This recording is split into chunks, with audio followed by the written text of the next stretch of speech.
بہت پیسہ ہے.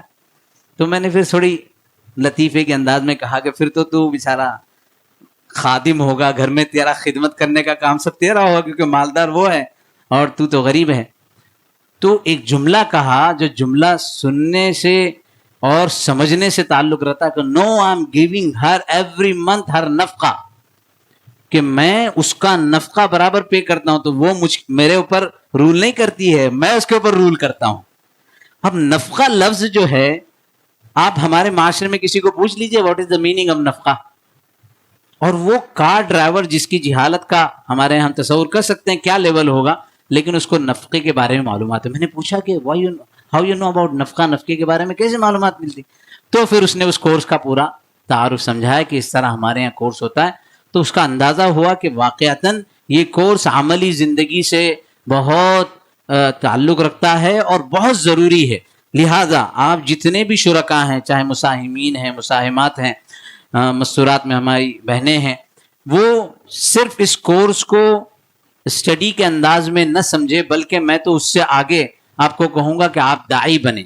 آپ اس کورس کو خود پڑھ کر سمجھ کر، یہ تو ایک دن کا کورس ہے، اور زندگی ازدواجی زندگی تو کسی کی 50 سال، کسی کی 60 سال، صرف ایک دن کے کورس میں آپ پورا نہیں سیکھ سکتے. اس سے پہلے ماشاءاللہ علماء نے، اور جید کبار علماء، ان میں ہمارے اساتذہ کے درجے کے علماء ہیں، ہم نے آن لائن کی ساری بیانات بھی سنی، بہت شاندار مسجد میں پروگرام کیا تھا.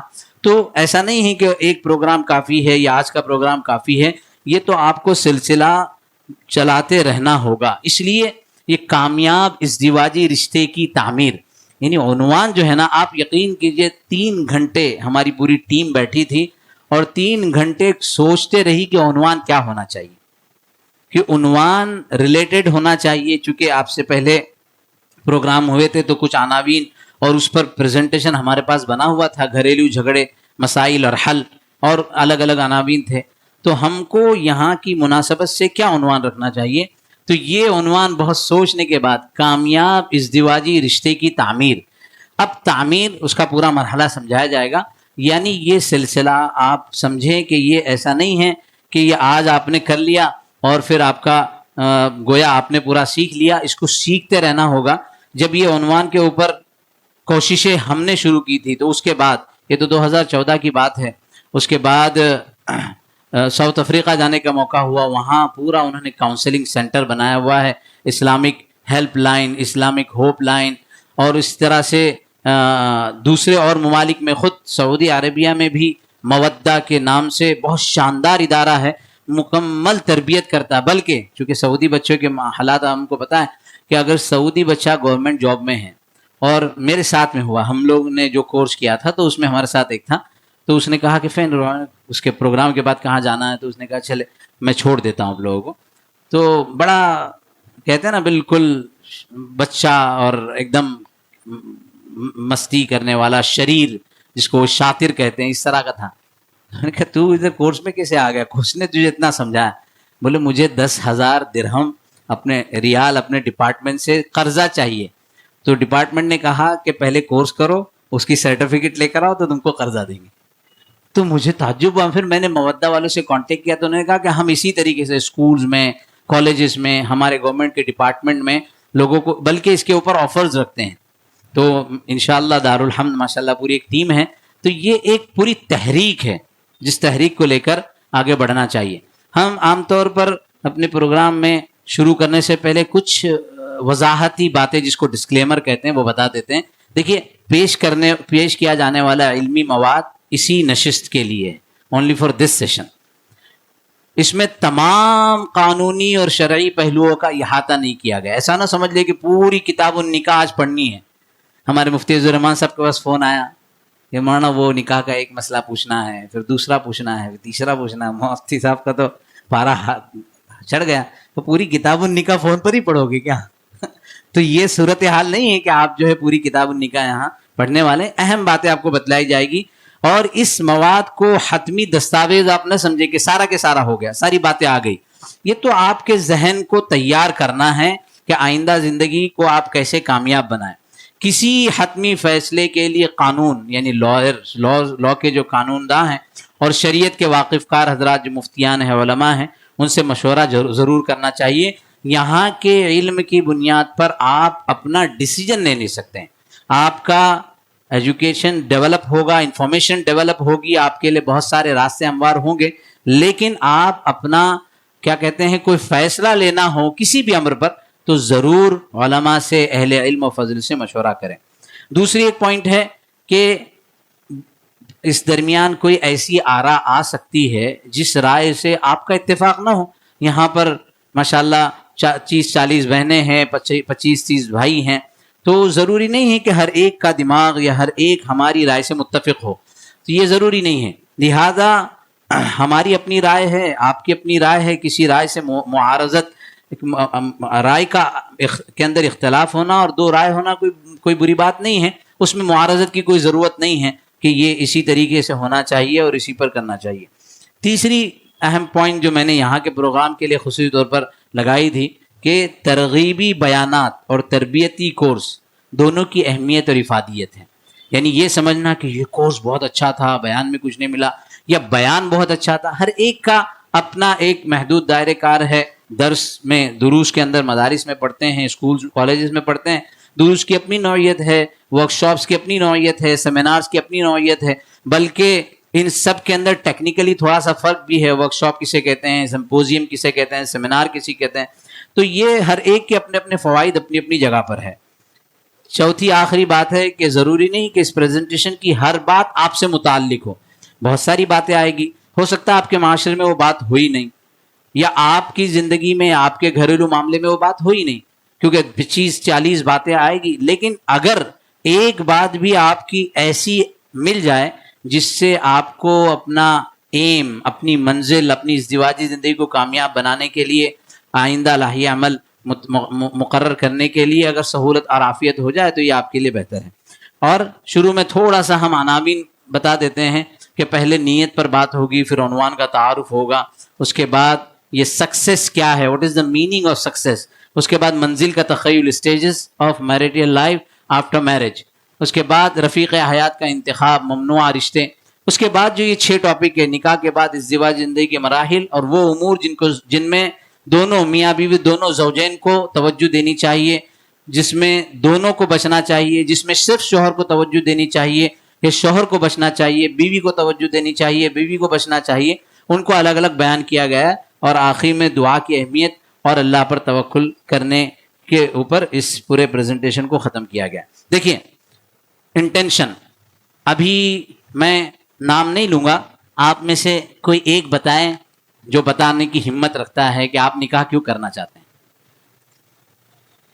جس کا نکاح نہیں ہوا ہے, بغیر کسی تکلف کے اٹھ کر.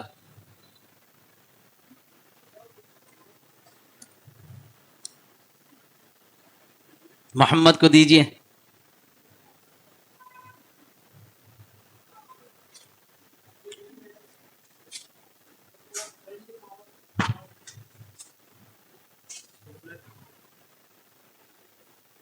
سنت ہے. سنت ہے, تہجد کی نماز بھی سنت ہے.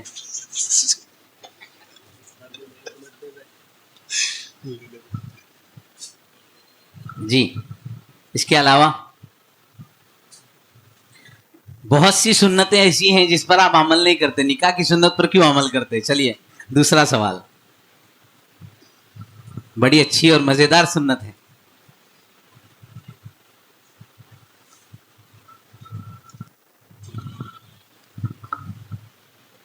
نکاح گناہوں سے بچاتا ہے.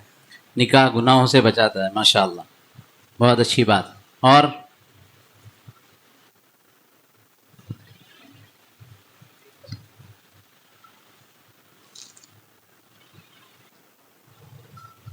دیکھیے نکاح سے پہلے آپ, میرا تو یہ خیال ہے, ایک دن بیٹھ کر صرف غور کریں کہ میں نکاح کیوں کرنا چاہتا ہوں, اور آپ کا ایک گول, ایک ایم, ایک منزل طے ہو جائے. جس راستے کا مسافر اپنی منزل کو طے کرتا ہے کہ مجھے جاپان جانا ہے, مجھے ملیشیا جانا ہے, مجھے دنیا کے آخری کنارے پر جانا ہے, بلکہ بعض لوگ دنیا سے باہر جاتے ہیں کہ ان کو چاند پر جانا ہے اور دوسری تحقیقات کرنی ہے. ہر ایک کا عملی میدان الگ ہوتا ہے. جتنی منزل کی دوری ہوگی اس اعتبار سے اس کی پلاننگ ہوگی. اب دوسرا سوال کہ نکاح کتنے دن کے لیے کرنا ہے, تو ظاہر بات ہے کہ ہر آدمی یہی جواب دے گا, چاہے خواتین سے پوچھو چاہے مرد سے پوچھو, کہ کوئی ذہن میں بات ہی نہیں ہوتی کہ نکاح کے بعد رشتے کو ختم کرنا. عام طور پر نکاح 20-22 سال کی عمر میں ہوتا ہے, بلوغت کی عمر 12-15 سال کی ہے, 12-15 سال سے لے کر 20-22 سال کی عمر, یہ 5-6 سال 8 سال ہے. اس کے بعد ایک لمبی رفاقت ہے, 25 سال سے لے کر 75 سال 80 سال, جس کی جیسی عمریں ہوں, ایک لمبی رفاقت ہے, ایک لمبا پارٹنرشپ ہے. پارٹنرشپ ہے نا, دو بزنس مین, یہاں ماشاءاللہ علماء بھی بہت بزنس میں ہیں, جب بزنس میں پارٹنرشپ کرتے ہیں تو کوئی کمٹمنٹ کرتے ہیں نا آپس میں, ایگریمنٹ کرتے ہیں آپس میں, اس کے بارے میں پلاننگ کرتے ہیں کہ بزنس کون سا ہے, انویسٹمنٹ کتنا ہے, ریٹرن کتنا ہوگا. تو اس سے کئی گنا زیادہ یہاں پلاننگ ہونی چاہیے کہ میرا نکاح ہونے والا ہے. اور اس نکاح پر ہمارے یہاں بمبئی میں ایک صاحب ہیں جنہوں نے اسکول, اسلامک اسکول کے کانسیپٹ کو کوشش کی تھی, اور اپنے علاقے میں انہوں نے اس کے ڈیولپمنٹ کے لیے نظام بنایا. تو ان کی ٹیم کے جو 2 لوگ تھے, یعنی ان کے جو کیا کہتے ہیں اسکول کے جو پرنسپل تھے اور ایک ہیڈ ماسٹر تھے, ان کو انہوں نے بھیجا امریکہ ٹریننگ کے لیے. وہ ایک ٹریننگ کا ایک ادارہ ہے جو بچوں کی ٹریننگ, بچے کی ٹریننگ اس کے پیدائش کے دن سے کرتی ہے, اور ان کے یہاں ایڈمیشن بچے کی پیدائش سے 5 سال پہلے ہوتا ہے. بچے کی پیدائش سے 5 سال پہلے ہوتا ہے. ذرا میں بھی سوچ کر سمجھ کر بول رہا ہوں کیسے ہوتا ہے. تو یہ امریکہ کے جو آپ اس کے وہاں کے نظام کو پڑھیں گے, وہاں تو پھر وہ ہسبینڈ وائف تو ہوتے نہیں ہیں, پہلے دوستی ہوتی ہے, ان کی پلاننگ ہوتی ہے, بلکہ کس دن بچے کی پیدائش کرنی ہے وہ بھی اپنا ڈیسائیڈ کر لیتے ہیں, کون سے ٹائم پہ کرنا ہے وہ کر لیتے ہیں. یہ سب میڈیکلی ان کے نظام کے اندر ہوتا ہے. انہوں نے ایک کتاب چھپائی, ہمارے یہاں تربیت پہلے دن سے کیوں, اور اس کے اپنے جو لاز سب ترتیب دیے. انہوں نے جب وہ کتاب لی, کتاب لینے کے بعد ان کی کسی اللہ والے سے ملاقات تھی, تو کہا کہ تم کو اس کتاب کے پہلے صفحے میں اس گورے کی پوری اپنی انفارمیشن لکھنے کے بجائے حضرت معین الدین چشتی رحمۃ اللہ علیہ کا واقعہ لکھنا چاہے گا. وہ کیا؟ کہ حضرت معین الدین چشتی رحمۃ اللہ علیہ کے پاس ایک مرید آئے جو ان کے خانقاہ کے مرید تھے, کا 7 سال کا بچہ تھا, کہ حضرت 7 سال کی عمر ہو گئی, میں اس کو آپ کے تربیت میں دینا چاہتا ہوں. تو کہا بہت دیر ہو گئی ہے. کہا ٹھیک ہے. دوسرا بچہ ہوا, وہ 2 سال کا ہوا تھا, 2 سال کے بعد لے کر گیا. کہا بہت دیر ہو گئی ہے. اب رعب ایسا تھا کہ سوال کیا کریں. تیسرا بچہ پیدائش ہوتے ہی اس کو نہلا دھلا کر تہنیک کے لیے حضرت کے پاس لے گیا. حضرت آج سے آپ کی تربیت میں. کہا بہت دیر ہو گئی ہے. کہا حضرت اب ہمت بڑی کہ سوال کروں کہ کب سے تربیت پیدا ہوتی ہے. کہا بچے کی تربیت اس دن سے جس دن اس کی ماں کا انتخاب ہوتا ہے. بچے کی تربیت اس دن سے شروع ہوتی ہے. انہوں نے یہ واقعہ اپنی کتابوں میں لکھا کہ ہمارے علماء اور ہمارے یہاں تربیت کا نظام تو اس سے بہت آگے ہیں, بلکہ یہ مستقل ایک ٹاپک ہے مفتی صاحب, کبھی آپ اس پر کسی عالم کو بلا کر, کہ مائیں جب حمل سے رہ جائیں تو یہ 9 مہینے اتنے امپورٹنٹ ہیں, اتنے ضروری ہیں, اتنے اہمیت کے ہیں. اس زمانے میں عام طور پر ہماری بہنیں اتنی مینٹلی ڈسٹرب ہوتی ہیں, ذہنی الجھنوں کا, نئی آئی ہے, سانس کا چکر, گھریلو معاملات. آپ اسرائیل کی رپورٹ پڑھیے, اسرائیل کے اندر حاملہ عورت کا وہ مقام ہے, وہاں سگریٹ کامن ہے, عورت مرد سب پیتے ہیں, لیکن جس گھر میں حاملہ عورت ہو اس گھر کے پورے 4 دیواری کے اندر سگریٹ پینے کا الاؤڈ نہیں ہے, اس خاتون سے زور سے بات کرنے کا الاؤڈ نہیں ہے. کسی نے ایسا جملہ کہا جس سے اس کو مینٹلی ٹارچر ہوتا ہو تو وہ وہاں قانونی جرم ہے. ایسے ساری چیزیں کہ بچہ جو ماں کے کوکھ میں ہے اس کی تربیت کیسے ہو. تو ازدواجی رشتے کی تعمیر کے اندر سب سے پہلے آپ کی نیت, یہ بخاری کی بار بار حدیثیں اور کئی مرتبہ آپ نے اس کو بیان سنا ہوگا, انما الاعمال بالنیات. یہ ابواب صرف کتب فقہ میں جو موجود ہیں وہ صرف فقہی ابواب کے لیے نہیں, بلکہ ہماری اپنی پریکٹیکل لائف کے لیے. ہم زندگی کا بہت بڑا فیصلہ کرنے جا رہے ہیں کہ ہم کو نکاح کرنا ہے, تو نکاح سے پہلے ہمارا انٹینشن اتنا کلیئر ہو کہ بعد میں ہم کو اس میں کوئی کمی بیشی کی ضرورت نہ پڑے. لیکن حقیقت آپ کو بتلاؤں, ہندوستان میں چیلنج سے کہا جا سکتا ہے کہ 99.99% مسلمان چاہے مرد ہو چاہے عورت ہو نکاح کے بنیاد پر کوئی انٹینشن کوئی پلاننگ ان کے پاس نہیں ہوتی. ماشاءاللہ ہمارے بھائی نے کہا سنت ہے, لیکن سنت کی جو نوعیت ہے رد نہیں ہے, یہ تو پلاننگ ہے, یہ تو مذاکرہ ہے کہ صرف یہ کہنا کہ سنت ہے اس لیے میں نکاح کر رہا ہوں, تو پھر وہ عملی اعتبار سے زندگی کی بہت ساری اور بھی سنتیں ہیں جس پر عمل کیوں نہیں ہو رہا ہے, نکاح کی طرف کیوں؟ تو کچھ اور بھی ہے. اب ہم یہاں تو آپ مذاکرے میں نہیں کہہ سکتے, ہم تھوڑا بمبئی میں رہتے ہیں نا, تو بمبئی میں نوجوانوں کو تھوڑا سائڈ میں لے کے پوچھتے ہیں کہ کیوں کرنا چاہتے ہو, تو پھر وہ اپنی اور بھی چیزیں بتاتا ہے کیوں کرنا چاہتے ہو. میں دوستوں کے ساتھ رہتا ہوں, یہ سنتا ہوں, بڑا مزہ ہے. بولے یہ لڈو تو ایسا ہے, کھائے بھی تو پچھتا ہے اور نہ کھائے بھی تو پچھتا ہے. وہ کہتے سونے کا پنجرا ہے, اندر جو ہے جو پنجرے کے اندر گیا اس کو پتا چلتا ہے کہ کیا ہے. لیکن یہ ساری باتیں صرف دماغ کے غلط پلاننگ کی وجہ سے. اگر آپ کے پاس پلاننگ پراپر ہوگی, اگر آپ کی نیت اچھی ہوگی, آپ کی نیت کے اندر پختگی ہوگی. آپ دیکھیے جتنے بڑے بڑے کام ہیں, حضرت مولانا الیاس صاحب رحمۃ اللہ علیہ کا اتنا بڑا جو دعوت کا کام ہے, بنیادی طور پر نیت ہے. اس کے علاوہ جتنے پیچھے کے کام ہیں سارے کاموں میں اصل کیا ہے؟ نیت ہے. تو اس نیت کے عزم کو آپ کو پختہ کرنا ہے. کچھ پوائنٹس ہم نے لکھے ہیں لیکن ضروری نہیں کہ یہی پوائنٹس آپ کے سامنے ہو. اب کامیاب ازدواجی رشتے کی تعمیر, کامیاب ازدواجی رشتے کی تعمیر, اس میں بہت اہم پوائنٹ آپ کو بتانا ہے. آپ یہ نہ سمجھے کہ جس دن آپ کی شادی ہو گئی, آپ ہسبینڈ وائف میاں بیوی بن گئے, کامیاب ہو گئے. آپ ریسرچ کر لیجئے, گوگل پر چلے جائیے. کامیابی, سکسیس از اے جرنی, کامیابی ایک سفر ہے. ہمیشہ یاد رکھیے یہ بہت بڑا, اگر صرف آج کی اس مجلس میں آپ یہ سمجھ جاؤ تو بہت سارے چیلنجز جو زندگی کے ہیں, مسائل, مشکلات, واقعات, حالات, وہ سارے کے سارے آپ سالو خود کر لو گے. صرف آپ یہ سمجھیں کہ یہ سکسیس آج ملا نہیں ہے, یو ہیو ٹو ٹریول.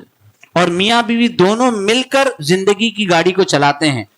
اسی لیے قرآن نے کہا سبحان الذی خلق الازواج کلھا, کہ اللہ نے ہر چیز کو جوڑا جوڑا بنایا ہے. اور اجتماعی زندگی کے اندر مرد اور خواتین جوڑا ہے. آسمان, زمین, چاند, سورج, ستارے, سیارے, پانی, ہوا, ہر چیز کا جوڑا ہے. ایسے ہی ازدواجی زندگی میں میاں بیوی ایک جوڑا ہے. اور اس جوڑے کی کامیابی کو اگر پریکٹیکل سمجھنا ہے تو ایک گاڑی جس کے 2 ٹائر ہو, وہ 2 ٹائر مل کر ایک گاڑی بن رہی ہے. اگر کسی ایک ٹائر میں پنکچر ہو یا ہوا کم ہو یا زیادہ ہو تو ازدواجی رشتے کی سفر جو ہے وہ مشکل ہوگا. تو یہ پلاننگ پہلے سے ہوگی تو آپ اپنے کو اپنی ازدواجی زندگی میں کامیاب کر سکیں گے. یہ ایک پوائنٹ میں مذاکرہ بھی کروں گا, بلکہ چائے ہاتھ میں رہتے ہوئے بھی آپ جواب دے سکتے ہیں اور مائک نہ ہو تب بھی جواب دے سکتے ہیں کہ کامیاب ازدواجی رشتے کی تعمیر. تو ازدواجی رشتے کو کامیاب کب کریں گے ہم؟ یہ ایک سفر ہے, ایک دن میں کامیاب نہیں ہوتے. چلتے رہیں گے, مشکلات آئیں گی, تکلیفیں آئیں گی, مراحل آئیں گے, الگ الگ قسمیں بھی. ہمارے اس کے بعد جو ٹاپک ہے آدم اور حوا, اصل میں ہمارے ماشاءاللہ یہ دوسرا ٹاپک جو ہے وہ بھی بہت سوچ سمجھ کے بنا ہے. جب اس کا ویڈیو ریکارڈنگ آئی تھی تو اس وقت ہمارا مذاکرہ نہیں ہوا تھا, تو انہوں نے حضرت آدم اور حضرت حوا کے بارے میں بتلایا کہ ان کے بارے میں بتائیں. حالانکہ میں سمجھتا ہوں کہ مفتی یحییٰ صاحب حضرت آدم اور حضرت حوا کی کوئی تاریخ نہیں بتانے والے.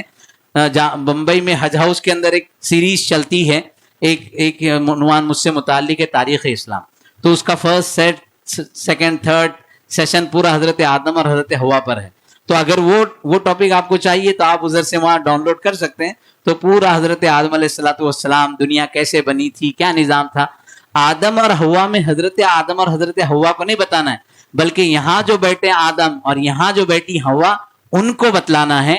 یعنی آپ کے ذہنی مزاج کیسے ہیں, نیچر کیا کیا ہے, الگ الگ یہ سائیکولوجیکل پوائنٹ آف ویو سے جو الگ الگ مزاج ہے اس کو سمجھنا ہے. مرد اس بات کو سمجھ لے کہ عورت کا مزاج کیا, عورت اس بات کو سمجھ لے مرد کا مزاج کیا ہے, تو ازدواجی زندگی کو کامیاب کرنے میں آسانی ہوتی ہے. تو کیا میں نے کہا ازدواجی رشتے کی تعمیر کے اندر کون بتائے گا؟ آپ بتائیے. ازدواجی رشتے کی تعمیر.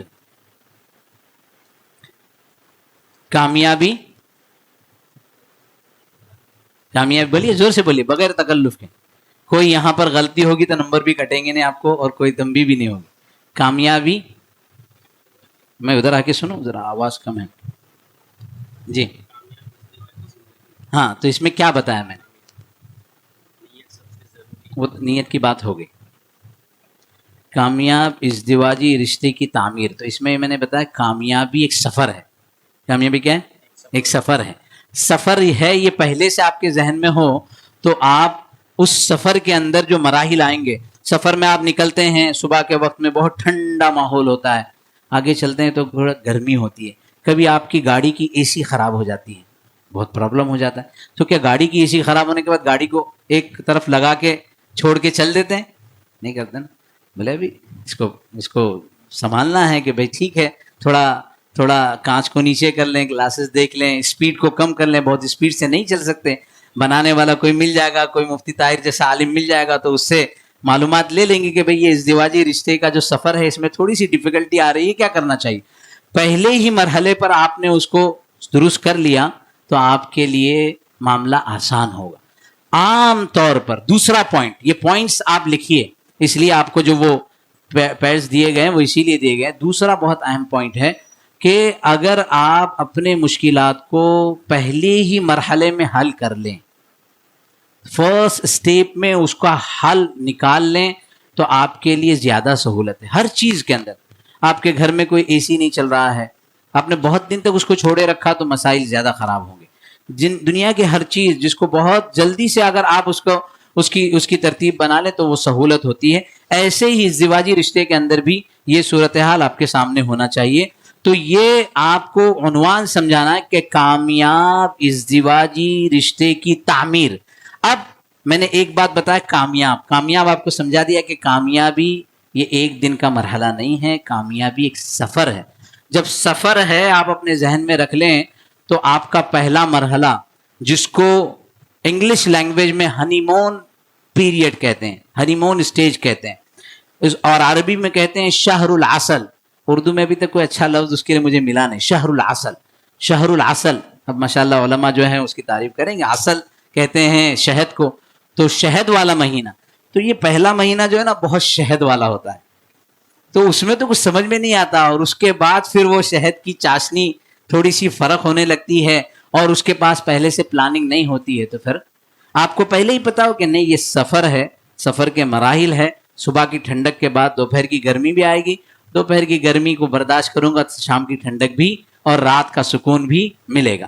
ٹھیک ہے، تو ازدواجی رشتے کی تعمیر. اب تیسرا پوائنٹ اس میں ہم سمجھانا چاہ رہے ہیں کہ یہ لفظ ڈالا تھا تعمیر. کیا لفظ ڈالا تھا؟ تعمیر. اس کا انگلش میں کیا لفظ ہے؟ بولیے. ہاں مولانا آپ نے تو پورا بیان ہی ماشاءاللہ مرتب کیا ہے، ان کو بولنے دیجئے. اس تعمیر کا لفظ کیا ہے انگلش میں؟ بلڈنگ. آپ میں سے کوئی بلڈر ہے یا کوئی بھی نہیں ہے؟ بہت اچھا بزنس ہے بلڈنگ لائن کا. دیکھیے بلڈنگ جو ہے عام طور پر سمجھنا ہے، جس میں ہم نے یہ بتایا تھا کہ دیکھیے کامیابی ایک سفر ہے، یہ تھوڑا آگے پیچھے ہو گیا. اب یہ زوجین شہر العسل کے اندر ہے. کس میں ہے؟ شہر العسل میں. ایک جنون ہے، ایک کیفیت ہے. بھائی آپ کھائے بغیر ہم آپ کے بغیر نہیں کھائیں گے، ہم آپ کے بغیر نہیں کھائیں گے، ایک ہی پلیٹ میں کھائیں گے، ایک نوالا آپ کو کھلائیں گے، ایک نوالا آپ سے کھائیں گے. لیکن یہ کیفیت ریئل لائف میں نہیں آتی. اور عام طور پر وہ لوگ جو نکاح سے پہلے دوستی کر لیتے ہیں اور اپنی جو کیفیت ہے، اوریجنل کیفیت ذکر نہیں کرتے، میں ایسا ہوں.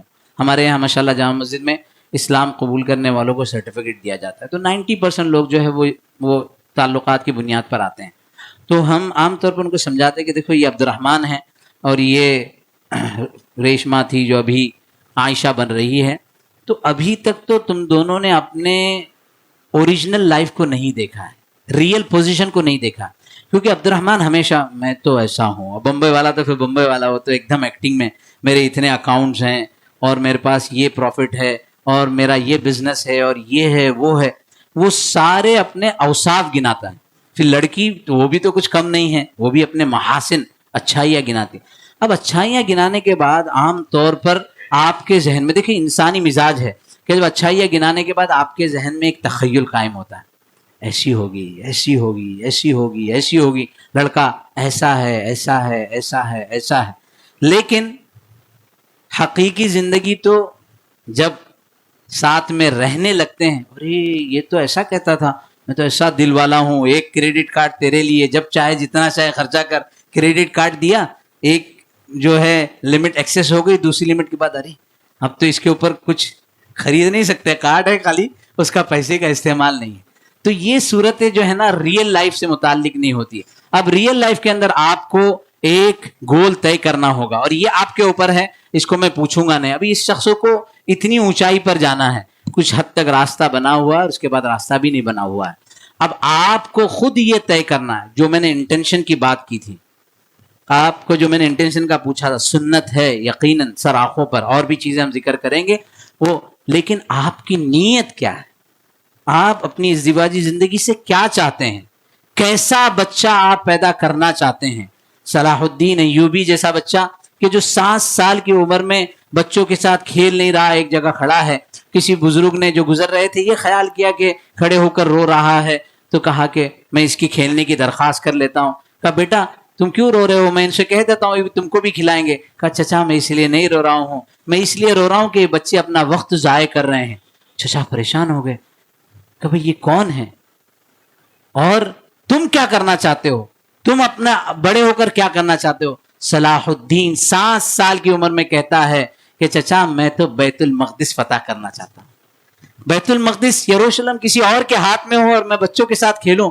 7 سال کی عمر, تربیت پیچھے ماں کی تھی, اور بہت سے واقعات ہے, موقع نہیں ہے ان واقعات کو ذکر کرنے کا. تو آپ کی پلاننگ یہاں یہ میں تصور کروں کہ آپ کے ساتھ آپ کی زوجہ ہو, آپ دونوں کی پلاننگ ہو, ماں بیٹے نے مل کر بختیار کاکی رحمۃ اللہ علیہ کی پیدائش سے پہلے ہی پلاننگ کی کہ بچے کو نیک بنائیں گے, بچے کو اللہ والا بنائیں گے, بچے کا اللہ سے تعلق بنائیں گے. پلاننگ اتنی مضبوط تھی, دیکھیے آپ, پلاننگ اتنی مضبوط تھی کہ پلاننگ میں مرد اور عورت, میاں اور بیوی, زوجین دونوں کے دونوں ایک لیول پر کہ نہیں ہم کو اپنے بچے کو اللہ والا بنانا ہے, ہم کے اپنے بچے کو وقت کا امام بنانا ہے, عالم با عمل بنانا ہے, فاضل بنانا ہے. اللہ کی قدرت کہ بچے کی پیدائش سے پہلے والد کا انتقال ہو جاتا.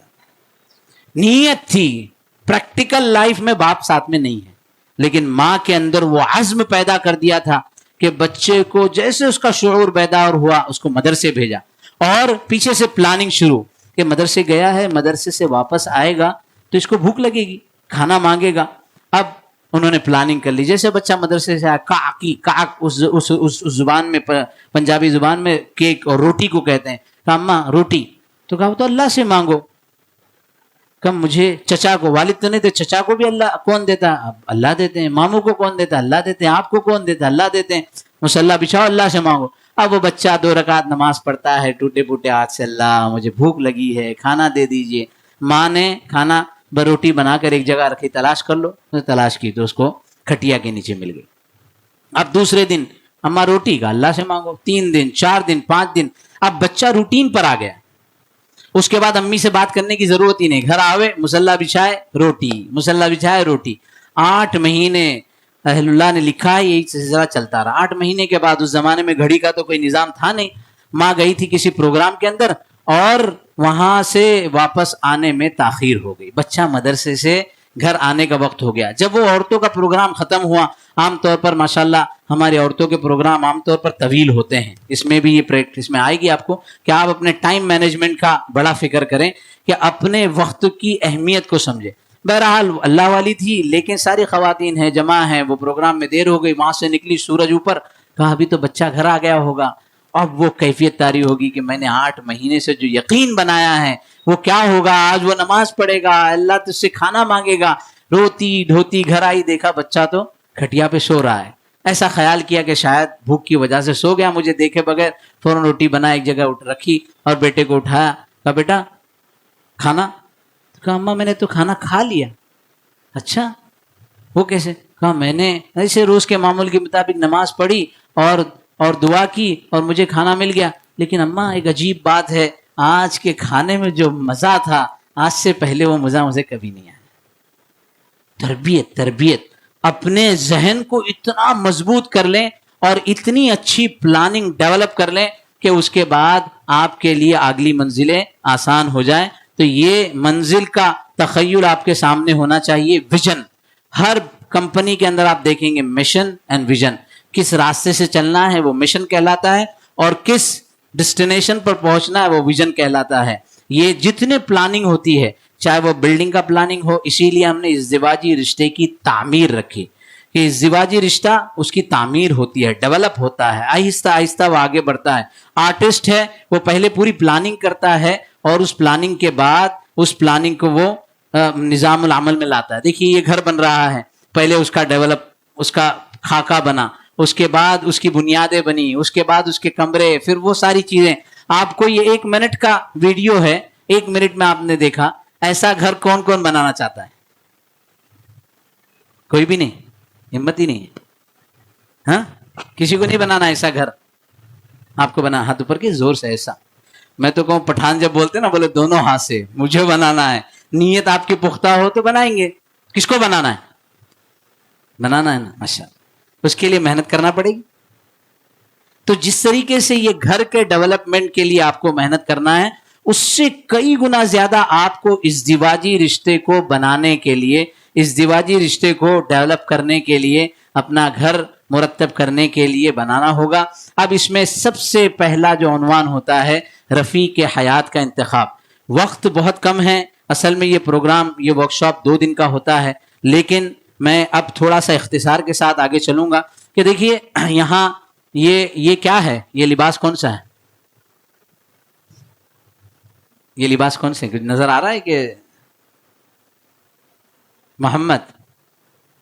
اور یہ لباس کون سا ہے؟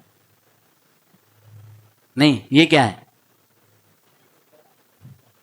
یہ تو ماشاءاللہ آپ کے صورت سے بنتے ہیں اور پوری دنیا میں جاتے ہیں، کفنیز ہے اور مفتی ہاشم کے کون سا ہے وہ؟ ہاں؟ تو یہ دونوں کے لباس ہم نے رکھے ہیں، یہ خواتین کا لباس ہے، یہ مردوں کا لباس ہے۔ لباس زندگی کا انتخاب مولانا خالد سیف اللہ رحمانی کا ایک عنوان ہے، مضمون ہے، لباس زندگی کا انتخاب، کہ جس طریقے سے قرآن نے کہا ہن لباس لکم وانتم لباس لہن، یہ لفظ اپنے ذہن میں مستحضر کر لو، اس آیت کو نوٹ کر لو، اس آیت کی تفسیر بار بار پڑھنا، الگ الگ مفسرین کے تفسیر سے پڑھیے کہ قرآن کیا کہتا ہے، یہ عورتیں، یہ بیویاں تمہارے لیے، تم شوہروں کے لیے لباس ہے، اور تم شوہر اپنی بیویوں کے لیے لباس ہے۔ What is the meaning of لباس؟ لباس تو ہم پہنتے ہیں کپڑے پر، تو کیا شوہر اپنی بیوی کو پہن لیتا ہے یا بیوی اپنے شوہر کو پہن لیتی ہے؟ قرآن کی تعبیر ایسی ویسی نہیں ہے، فقہا نے کئی ساری چیزیں لکھی ہے۔ لباس انسان کو زیب و زینت دیتا ہے، میاں بیوی ایک دوسرے کے زیب و زینت کا ذریعہ بنے۔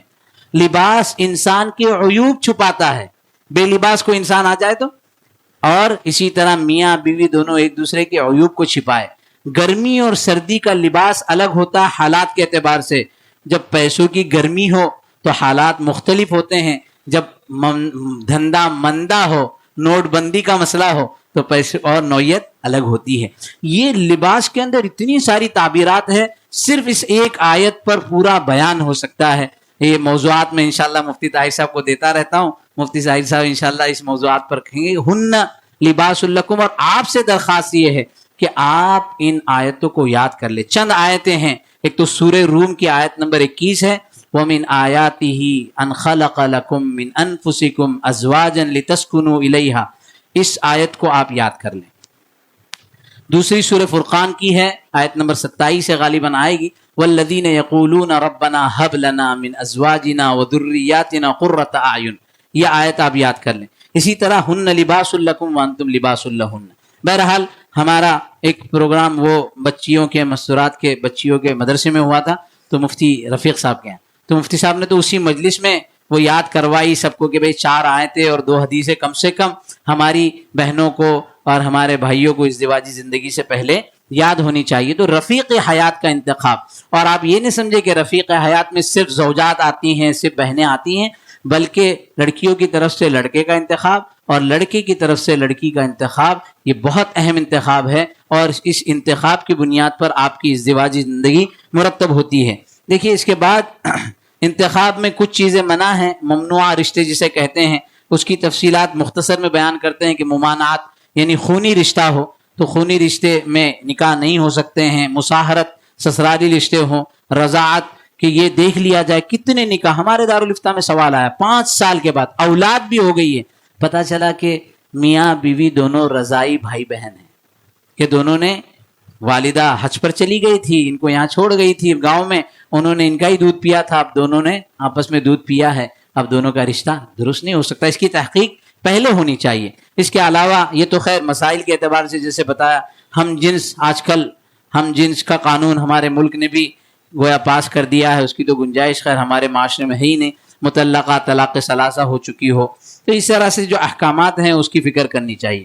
نکاح کے بعد ازدواجی زندگی کے مراحل، یہ کچھ مراحل ہم نے لکھے ہیں۔ دیکھیے ہنی مون پیریڈز جو بتایا تھا، شہر العسل، بہت مزے کے دن ہوتے ہیں لیکن ریئل لائف وہ نہیں ہوتی۔ اس کے بعد آتا ہے نالج ایچ ادر، ایک دوسرے کو سمجھنے اور جاننے کا زمانہ۔ اگر آپ کے ذہن میں پہلے سے پلاننگ ہو کہ میرا نکاح 1 جنوری کو ہونے والا ہے، آپ میں سے کسی کے نکاح کی تاریخ طے ہے؟ ایک بتائیے، سب کی ہے ماشاءاللہ، سب کا ایک ساتھ ہی کرا دو نا دارالحمد کے اندر خرچہ بھی کم ہو جائیں گے۔ ہاں اجتماعی نکاح ہمارے مفتی رفیق صاحب کرتے ہیں۔ جی کیا تاریخ ہے آپ کی؟ جی 1 جنوری، واہ میں نے پہلے ہی بتا دیا تھا نا، 1 جنوری۔ اب ایک مان لیتے ہیں، اللہ کرے کہ آپ کا شہر العسل ہنی مون پیریڈ پوری زندگی کا، ہم دعا کرتے ہیں، سب آمین بولیے، لیکن یہ اوریجنل نہیں ہے، یہ حقیقت نہیں۔ دعا کر لیتے ہیں دل کی سکون کے لیے، اور اللہ کرے کہ آپ کے حق میں دعا بھی قبول ہو، لیکن 15 دن، مہینہ، 2 مہینہ، 4 مہینے، بعد ازمہ 6 مہینہ آپ کا ہنی مون پیریڈ چل گیا۔ اب اس کے بعد آپ کے پاس ذہن میں پہلے سے ہو نالج ایچ ادر، ایک دوسرے کو سمجھنے کا زمانہ اب آنے والا ہے، ابھی آیا نہیں ہے۔ ابھی تو ایک اچھا کپڑا پہن رہے ہیں، اچھی گھڑی لگا رہے ہیں، بہت اچھا کیا کہتے ہیں انگوٹی بھی لے لی ہیں، کچھ تو 4 پہنتے ہیں، ہاں، اور اس کے بعد عطر اچھے اچھے قسم کے لائے ہیں، 2 مہینے، 4 مہینے، 6 مہینے میں سب صاف ہو گئے۔ اب ریئل لائف شروع ہوتی ہے کہ ایک دوسرے کو سمجھا، آپ کے پاس پہلے سے پلاننگ ہو کہ ہاں میری بیوی کا یہ مزاج ہے، یہ بیوی میرے شوہر کا یہ مزاج ہے، اس کو کھانے میں ایسا پسند ہے، اس کو سونے میں اس طرح کا معاملہ ہے۔ اب بمبئی میں کتنے معاملات ہمارے سامنے ہیں ہمارے رشتے میں کہ بیوی کو سونے کے وقت میں لائٹ بالکل نہیں چلتی، اور شوہر کو پوری لائٹیں آپ جلا دو کوئی مسئلہ نہیں ہے، آواز بالکل نہیں چلتی ہے۔ اب وہ اگر کھراٹے لینے والا شوہر ہو، ابھی حضرت مولانا خالد سیف اللہ صاحب، ان کو نیند کے اندر ایک دم سائلنٹ لگتا ہے۔ کہتے ہیں کہ ایک واقعہ سناتے ہیں کہ پہلے جب ابتدائی دور میں اکیڈمی کے اجلاس ہوتے تھے نا، تو اس وقت تو نئی بات تھی، تو مجھے ایک کمرے میں ساتھ میں کر دیا کسی اور کے ساتھ۔ اب وہ حضرت جو کھراٹے لیتے تھے، اتنا بوردار کھراٹا ہوتا تھا کہ میری نیند تباہ ہو گئی۔ صبح میں میزبان نے پوچھا حضرت کیسی نیند آئی، آج بھی ہم کو پوچھا نا، تو کہا کہ ایک عقدہ حل ہوا، مفتی صاحب بھی ایک عقدہ حل ہوا۔ ہم پڑھائی کے زمانے میں ایک سوال لیتے تھے، خفتہ را خفتہ کئی کنت بیدار، سویا ہوا سوئے ہوئے کو کیسے اٹھائیں؟ سویا ہوا انسان سوئے ہوئے انسان کو اٹھا نہیں سکتا ہے، تو یہ ایک فارسی کا مقولہ ہے، خفتہ را خفتہ کی کنت بیدار۔ جو عالم، جو امام، جو فاضل، جو مفتی خود ہی اپنی جگہ پر نہیں ہے، وہ امت کو کیا لائے گا؟ یہ اصل مقصد ہے اس کے پیچھے، خفتہ را خفتہ کئی کنت بیدار۔ امت اسلامیہ سوئی ہوئی ہے، جب سوئی ہوئی ہے تو دوسری امتیں جو پیاسی ہیں ان کو کیا اٹھائے گی؟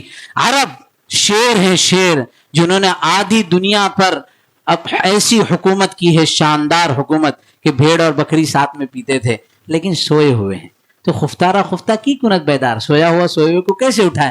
کہتے ہیں مولانا کہتے ہیں آج رات میں پتا چلا خفتارہ خفتہ ای کنت بیدار، کہ سویا ہوا سوئے ہوئے کو اگر کھراٹے لے تو پھر وہ اٹھا سکتا ہے۔ میری پوری رات کی نیند تباہ ہو گئی۔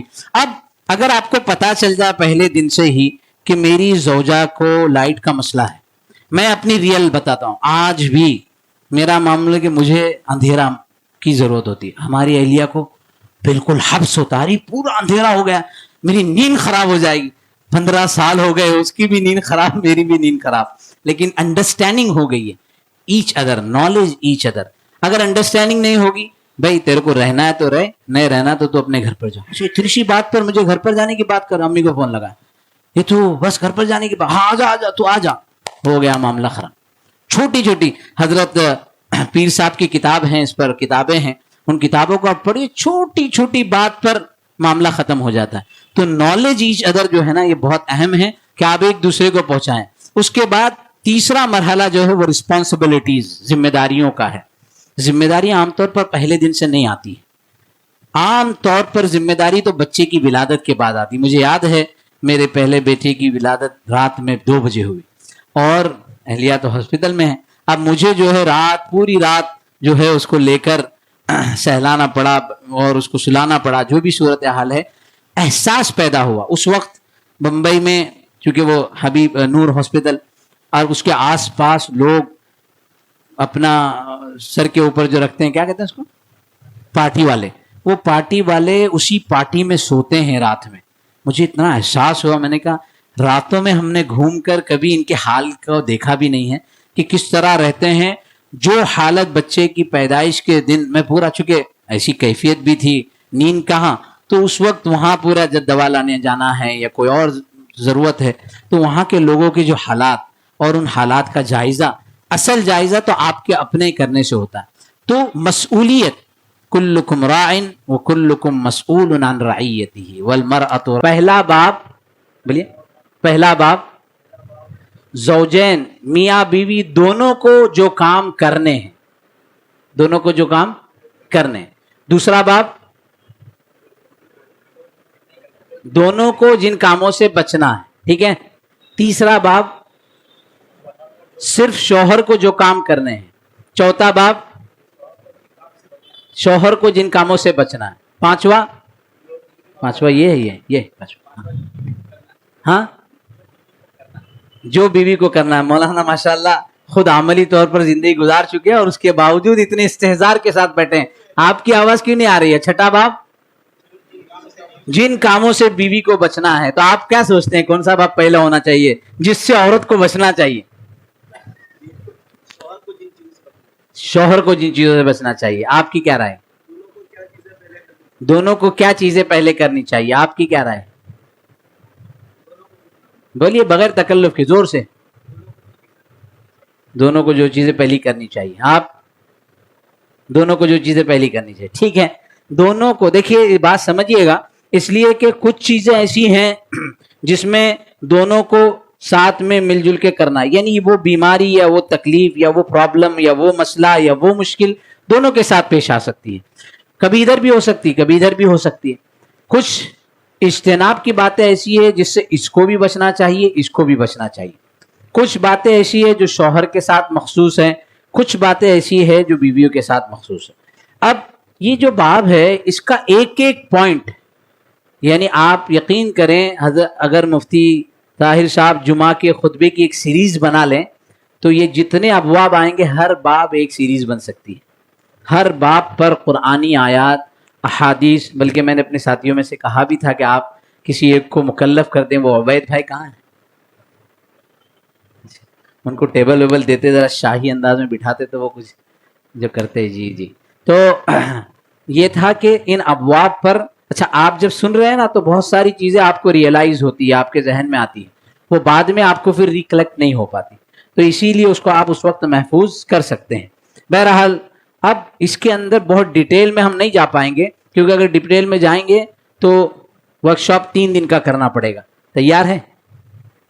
کون 3 دن کے لیے تیار ہے؟ تو فیس بڑھانی پڑے گی مفتی صاحب کل کے کھانے کا. سب تیار ہے؟ آگے کر دیں یا اگلا رکھیں؟ ماشاءاللہ کچھ نظام اس طرح کا اگلا بنا جا سکتا ہے. تو بہرحال دیکھیں وہ امور ابھی اس میں ایسا تھا. سب سے پہلا امر تعلیمات اسلامیہ سے واقفیت, اسلامک نالج اینڈ دینی ایجوکیشن, یہ بہت ضروری ہے. آپ کو کتابیں مل جائے گی حضرت پیر ذوالفقار صاحب کی اور دیگر اصحاب حضرت تھانوی رحمۃ اللہ علیہ کی کتاب ہے, اور بھی بہت ساری کتابیں ہیں. چونکہ میرا تو یہ موضوع ہے, میں تو پوری لائبریری جس میں عربی، اردو، انگریزی، فارسی 4 زبانوں کی کتابیں اس موضوع پر جمع کی ہے. ہم لوگوں نے مودہ سعودی میں ایک ادارہ ہے، اس سے آن لائن بھی پہلے ورک شاپ کیا، پھر 2 مرتبہ وہاں جا کر کیا. تو عجیب بات ہے، مودہ اور دوسرا ایک ادارہ ہے رحمہ، آپ دونوں کو نیٹ پر سرچ کر سکتے ہیں. رحمہ انسٹیٹیوٹ ہے میشیگن میں، امریکہ میں. تو ہم لوگوں نے ایک ٹیم بنائی اور ان کو کہا کہ آپ ہم کو آن لائن ٹریننگ سیشن بنا. تو انہوں نے 10 ٹریننگ سیشن بنائے، 10 ہفتوں میں وہ کمپلیٹ ہوا. تو الحمدللہ کہنے کا مقصد یہ ہے کہ یہ اتنا بڑا باب ہے کہ آپ پوری زندگی پڑھتے رہیے. تو آپ میں سے کون نکاح سے متعلق اسلامک نالج لینا چاہتا ہے؟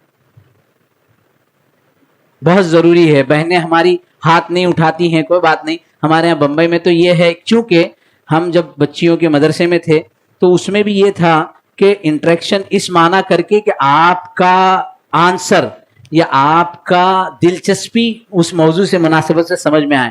لیکن بہرحال چونکہ یہاں کا مزاج، یہ پروگرام بھی اس طرح کا پہلا ہے. لیکن آپ اپنی نیت کو، اور اس کے درمیان آپ کے ذہن میں کوئی سوال آتا ہے تو آپ اپنے پیڈ پر لکھ کر رکھیے. بعد میں پینل ڈسکشن ہوگا، اس میں بھی آپ کر سکتے ہیں. یا یہ کہ مفتی طاہر صاحب ہیں اور بھی یہاں کے علماء ہیں، ان سے اس سلسلے میں معلومات لے سکتے ہیں. تعلیمات اسلامی is a very important point before getting marriage. آپ کو نکاح سے پہلے اس کے بارے میں معلومات رکھنی چاہیے. ضروری خرچوں میں میانہ روی، یہ پہلے سے اس کو کہتے ہیں علم الاقتصاد، اکانومک کی پوری نالج ہونی چاہیے. عام طور پر شوہر شادی سے پہلے خوب، شادی کے بعد نئے جو جوڑے ہوتے ہیں نا، خوب خرچہ کرتا ہے. بیوی کو بھی لگتا ہے کہ ان کا جیب بہت گرم ہے، ایسے ہی اپنے گھر کا نظام چلائیں گے. لیکن بعد میں حقیقت، تو آپ کے پاس پہلے دن سے پلاننگ ہو. ہمارا جو مودہ کا پورا ٹاپک ہے اس کے اندر پورا ایک اقتصادی پورا ایک موضوع ہے کہ آپ اپنی انکم، آپ کی آمد اور آپ کا خرچ، اس کو کیسے مینج کرے. اور اگر میاں بیوی دونوں کی میوچول انڈرسٹینڈنگ اس کے اوپر اچھی ہوگی کہ دیکھ بابا میری سیلری 6,000 روپے اور ہمارے تقاضے یہ ہیں، کچھ پیسہ ہم کو محفوظ بھی کرنا چاہیے. تو اگر پلاننگ ہوگی تو دونوں کے اندر انڈرسٹینڈنگ ہوگی. ورنہ عام طور پر وہ شوہر تو کبھی اپنی سیلری انکم بتاتا نہیں اور عورت کبھی اپنی عمر بتاتی نہیں، وہ صورتحال چلتی ہے. لیکن یہ پلاننگ میاں بیوی دونوں کو کرنا چاہیے، تاکہ آپ بیوی کو پتا ہے کہ آپ کی انکم ہی 10,000 ہے تو پھر وہ آپ سے کوئی 15,000 کے موبائل کے مطالبہ نہیں کرے گی. سمجھے نا؟ تو یہ پلاننگ دونوں کی ایک ساتھ ہوتی ہے. ضروری خرچوں میں میانہ روی بہت ضروری ہے. تاریخ نکاح کی تعیین، عام طور پر اس کے اندر کوئی اہتمام نہیں ہوتا. عام طور پر ہمارے شہر بمبئی میں، یہاں کیا پتہ نہیں، ہال کی اویلیبلٹی پر تاریخ طے ہوتی ہے. برابر کہ بھائی ہال جو ہے 25 تاریخ کو مل رہا ہے. پتہ چلا کہ 25 تاریخ اور خاتون کے لیے، زوجہ کے لیے مناسب نہیں ہے. شوہر کی اپنی مطلب کمٹمنٹ کے حساب سے، کمپنی کے اپنے کاموں کے حساب سے وہ مناسب نہیں ہے. تو کون سی تاریخ مناسب ہے، یہ خود ایک مستقل موضوع ہے اور اس کے اوپر نالج آپ کو لینا ہے. اس کے ڈیٹیل میں ہم یہاں نہیں جائیں گے. آداب مباشرت کا علم، آداب مباشرت کا علم، ماشاءاللہ پچھلے عنوان میں آپ نے جو شب زفاف اور اس کی تفصیلات میں جو حضرت مفتی صاحب سے میں نے اس کو بہت حد تک سنا تھا، بہت تفصیل سے بیان کیا تھا. یہ پورا ایک علم ہے، پورا ایک چیپٹر ہے، پورا ایک باب ہے. ہمارے نوجوانوں کو کچھ پتہ نہیں، پتہ کرتے ہیں لیکن اس کے سورسز بہت دوسرے ہیں. کیونکہ یہ تو شرما شرمی کی بات ہے نا کہ کیا مفتی صاحب کو جا کر میں پوچھوں کہ میں میری بیوی کے ساتھ مباشرت کیسے کروں. اس سے اچھا ہے کہ میں یوٹیوب پر دیکھ لوں. اب وہ شیاطین جو ترتیب بتلائیں گے اسی ترتیب پر زندگی کی بنیاد پڑے گی تو پھر اگلے مراحل کیسے ہوں گے. یہ مستقل ایک علم ہے. حضرت عائشہ رضی اللہ تعالی عنہا اس سلسلے کی کتنی ساری روایات بیان کرتی ہے. اگر یہ باب حیا کا ہوتا، خاموشی کا ہوتا، اس باب کو ذکر کرنا مقصود نہیں ہوتا تو ام المؤمنین حضرت عائشہ رضی اللہ تعالیٰ نے اس کو بیان کرتی، ما رأیت منہ ولا رأى منی. اور اس کے علاوہ ایک برتن میں ہم دونوں ہوتے تھے اور حیض کے اندر کیا صورتحال ہوتی تھی. یہ پورا کے پورے ابواب ہے. آداب مباشرت سے متعلق یہاں پر عنوان نہیں ہے. یہ تو آپ کو وہ ضروری امر جو دونوں کو جاننا ضروری ہے وہ ہے کہ اس کے اصول کیا ہے، آداب کیا ہے، ایام میں کیا صورتحال ہوگی، ایام کے بغیر کیا ہوگی، کس انداز میں آپ کو ابتدا کرنی ہے، کس انداز میں اس کو اختتام پر پہنچانا ہے. یہ بہت ضروری ہے اور اس میں دونوں کو علم حاصل کرنا چاہیے زوجہ کو بھی اور زوج کو بھی. ہمارے بہت سارے شوہر، ہمارے بہت سارے دوست اس معاملے میں پریشانی کا شکار ہوتے ہیں. بیویاں ایک زمانے تک کہتی نہیں ہیں، لیکن جب معاملہ سر سے اونچا ہو جاتا ہے تو اس کے بعد یہ معاملہ افتراق کی طرف جاتا ہے. اس لیے آداب مباشرت کا جو علم ہے یہ بہت اہم ہے، اس کی طرف دونوں کو توجہ دینی چاہیے. جنسی تعلق کی ادائیگی. آداب مباشرت کا علم تو انفارمیشن تھا، نالج تھی، دونوں کو علم تھا، لیکن پہلے دن سے شوہر کو یہ علم ہو کہ اگر بیوی کی ضرورت ہے جنسی تعلق، میری ضرورت ہے جنسی تعلق. دونوں کے لیے احادیث ہے. اذا دعا الرجل، روایات ہیں کہ جب شوہر بلائے اس حال میں کہ بیوی بالکل وہ تنور پر روٹی بنا رہی ہو، اس صورت میں بھی شوہر کے تقاضے کو پورا کرنے کے لیے وہ تیار ہو. اسی طرح وَلَهُنَّ مِثْلُ الَّذِي عَلَيْهِنَّ بِالْمَعْرُوفِ، شوہروں پر بھی ذمہ داری ہے. تو یہ دو جنسی تعلق کی ادائیگی، اس کے اندر ہر آدمی، ہر فریق اپنی سہولت کا اہتمام دیکھتا ہے.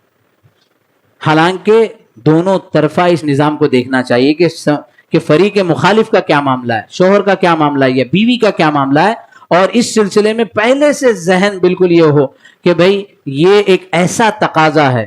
اور میں اس سلسلے میں تھوڑا کھل کر ہماری بہنوں کو کہوں گا کہ اگر اس معاملے کو آپ پہلے دن سے اپنے قابو میں رکھیں تو بہت سے نوجوان، بہت سے شوہر جو ذہنی اور فکری ارتداد کا اور اس کے علاوہ اپنے دوسرے معاملات کے شکار ہوتے ہیں، اس کے اسباب میں ایک بہت بڑا سبب یہ ہوتا ہے کہ اس کو گھر میں اطمینان نہیں ملتا.